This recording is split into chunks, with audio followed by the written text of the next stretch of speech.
So in MMA, a lot of guys are used to a Muay Thai clinch, but a wrestling clinch, particularly the underhook, can be a very effective default position because you have inside control and you're taking away this side of your opponent's body.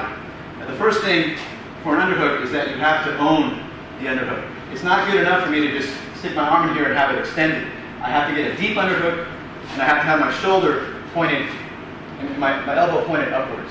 Okay? That way, even if he tries to get an overhook on me, I control the position here.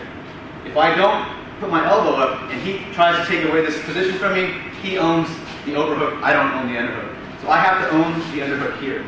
And by doing that, I stay tight to his body, and I keep my elbow high, and I maintain this position. Once I get it, I don't let go of it. If my opponent is trying to take away my underhook, it's my obligation to get a nice deep underhook here. I'm not holding down by his back. I'm up here at the top of his shoulder, and my elbow is going to be pointed up towards the ceiling. So he's going to try and bring this back, but as long as my elbow is pointed out and up, I should be able to maintain the control position here. Okay. And that allows me to move him around, right, and get the position that I'm looking for. Okay. From here, if he's an intelligent opponent, he's going to get a nice solid overhook on my arm. If he doesn't do that and he tries to wrap around my neck, I simply come around behind him. I duck under and come around for the clinch, the rear clinch.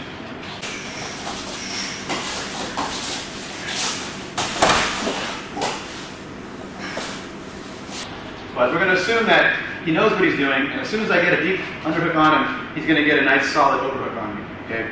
From here, my follow-up techniques really depend on what he does.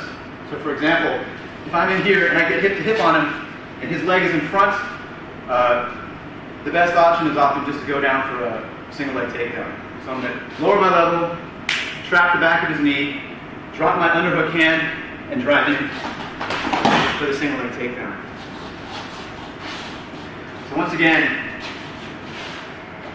I get my underhook position here, okay? Maybe I grab his wrist to prevent him from striking, or I can strike myself. But the key is that once he has the overhook position, if I see an option to get his leg, I can take it right then. Again, I lower my level, trap the back of his knee, bring the other arm down, and bring it up to the single leg takedown.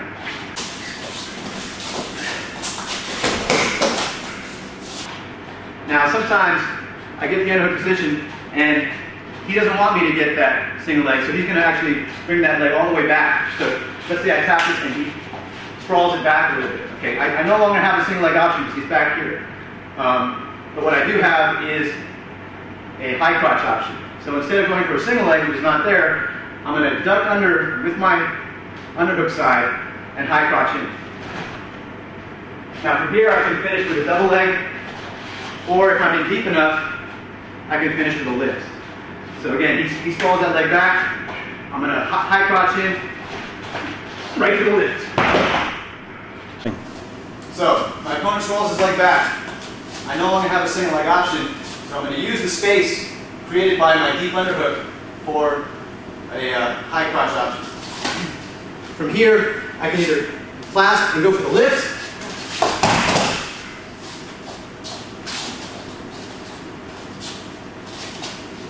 or I can switch to the double leg.